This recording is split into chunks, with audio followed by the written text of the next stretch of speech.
తెలంగాణలో మరోసారి రాజకీయ వేడి రాజుకోనుంది. పంచాయతీ ఎన్నికల్లో సక్సెస్ సాధించిన కాంగ్రెస్ పార్టీ ఇప్పుడు పట్టణ స్థానిక సంస్థల ఎన్నికలకు సిద్ధమవుతుంది. విద్యార్థుల పరీక్షల సీజన్కు ముందే అంటే ఫిబ్రవరి 2వ వారం నాటికే మున్సిపల్ ఎన్నికల ప్రక్రియను పూర్తి చేయాలన్న పట్టుదలతో సీఎం రేవంత్ రెడ్డి ఉన్నారు.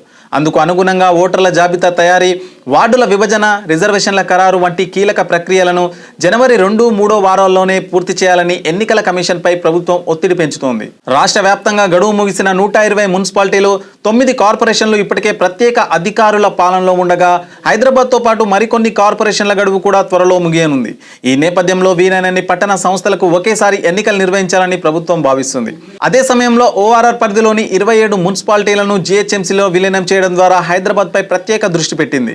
ఎన్నికలను రాబోయే సాధారణ ఎన్నికలకు ముందు ఒక సెమీఫైనల్ గా భావిస్తున్న కాంగ్రెస్ ఓటర్లను ఆకట్టుకునేందుకు ఇప్పటికే వేల కోట్ల అభివృద్ధి నిధులను విడుదల చేస్తూ అభివృద్ధి ఎన్నికల వ్యూహాలతో మున్సిపల్ సమరానికి సర్వం సిద్ధం చేస్తుంది.